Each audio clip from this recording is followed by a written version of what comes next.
Thunder back home after a West Coast swing, and they've got a nice little homestand here with the Memphis Grizzlies coming into town today. I've got Dillon Jones here alongside me, and DJ, that California trip, I mean, just seemed like some incredible basketball from you all on both ends of the floor. A real defensive struggle down in LA that you guys gutted out, and then you come up to Sacramento and you just blister them with your offense. Tell me about being able to win both ways.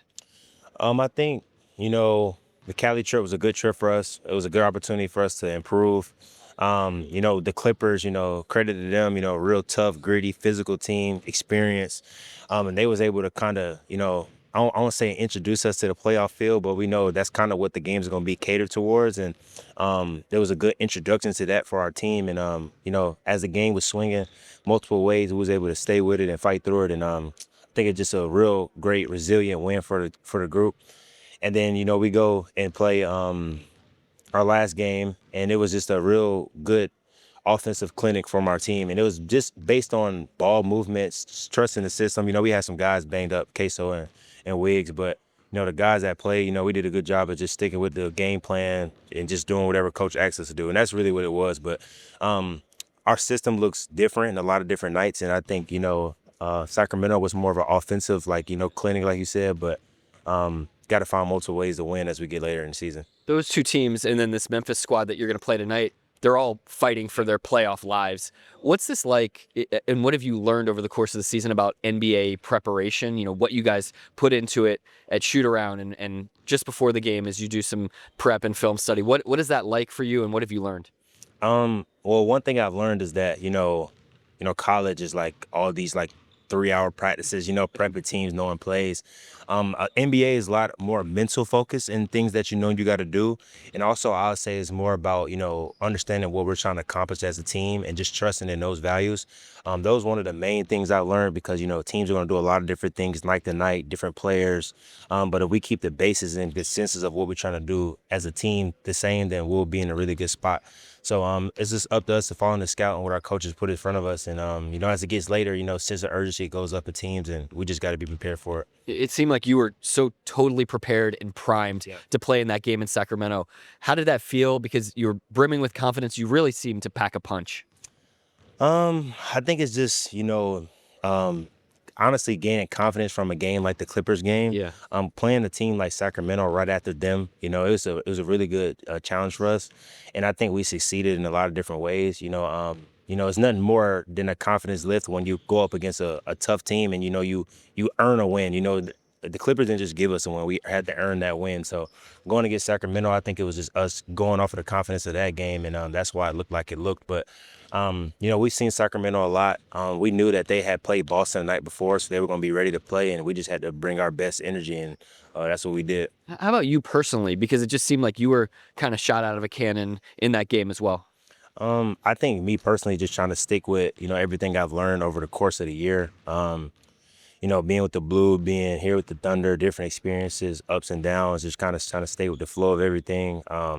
Opportunities like that has just been a good example to just show the work that I put in. And you got to stay consistent with it, stay positive with it. And whenever I get the opportunities like that, when a couple guys maybe banged up, but you got to be ready to seize the moment. And, whether it's I score a couple points or I don't score at all and just do other things, it's just about helping the team win at the end of the day. Yeah, there is like a levelness that you can just see from you out there on the court. It's very cool to see at this point in the season. Tell me a little bit about Memphis, because we know that they're not going to have John Morant tonight, but they've got one of the best benches in the league, and we know that they're a very capable team. Yeah, they're they're a very interesting team. They have a lot of different weapons, a lot of different guys they could turn to.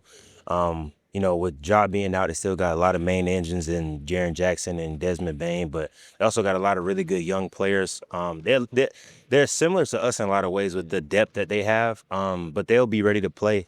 They play fast.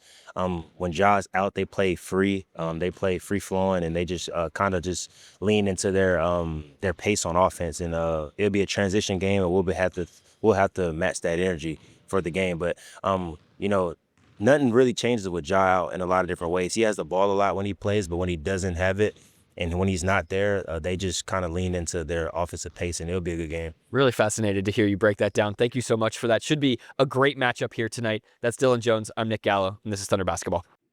Kenrich, just coming off of that road trip out in California, what were kind of the takeaways for you guys, especially defensively, knowing that you guys did a pretty good job against Sacramento the other night?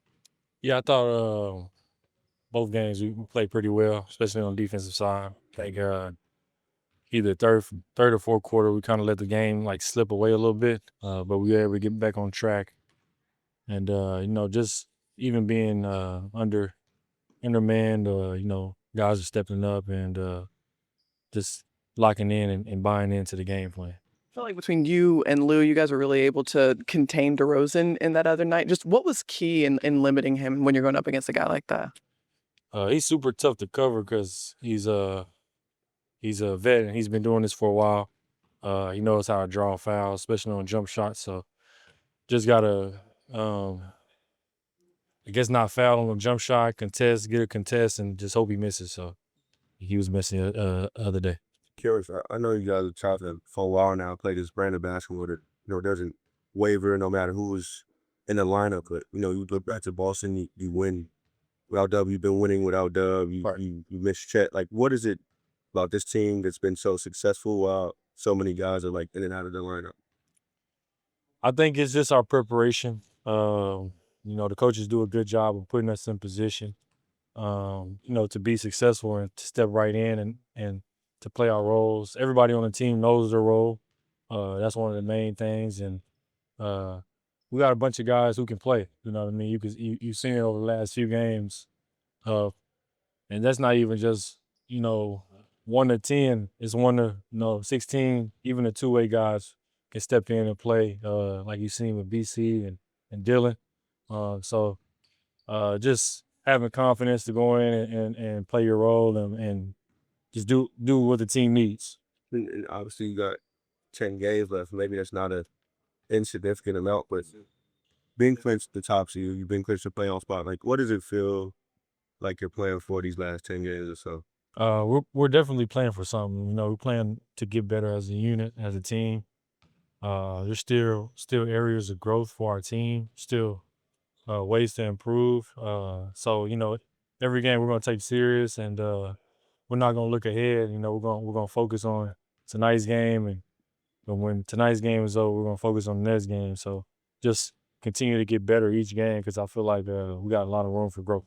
I know Mark has looked at different lineups all season, but to continue to do that at this point, does that kind of play into this role, keeping things fresh for you? Because he does do these different lineups so you don't get complacent in his final portion of the season. Not necessarily. I think it's just more of right now we got guys out, so it's gonna be a different lineup every game. He also goes by matchups for the opposing team, who matches up well with the other team.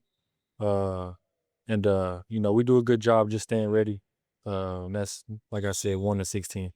Kenrich, you guys hit 60 wins, and I just wonder what goes through you when you think about that number. Yeah, definitely something you don't take for granted. Like I always say, being here, when we were winning 20 games and going on losing streaks and stuff like that, it makes you put everything in perspective, and you're definitely grateful for where we're at right now. And 60 wins is a lot of wins, man, if you think about it. So extremely thankful and grateful, especially to be a part of this group and this organization. And I see you're wearing Shay's signature shoe. What do you just think of? I like them, man. Just trying to break them in before I start playing in them. Super comfy, and just trying to support my team. Was that something he gave you, or Yeah, he gave them to me. I asked for a pair, and he gave them to me. Kenrich, I know Shay's his own type of leader, but as far as like years in the league go, like Alex is probably the only one comparable to you in terms of being that sort of age-old vet. Like, what has he offered in that sense that maybe this team didn't have besides you last year? He's super vocal. He's more vocal than I am. Every time out, he's always speaking to the team. Every practice we get, even in the film room, he's always speaking up. He has years of experience. He's won a championship, so it's a different level of leadership, I would say. And it's been super helpful for our team. And obviously, like, the young guys are going to be like mesmerized when he brings the ring through the locker room. What'd you make of that whole experience? What'd you take away from it? Yeah, I was mesmerized too, man. I mean, I never seen an NBA ring, and just seeing it definitely kind of motivates you and makes you hungry, to go get one yourself.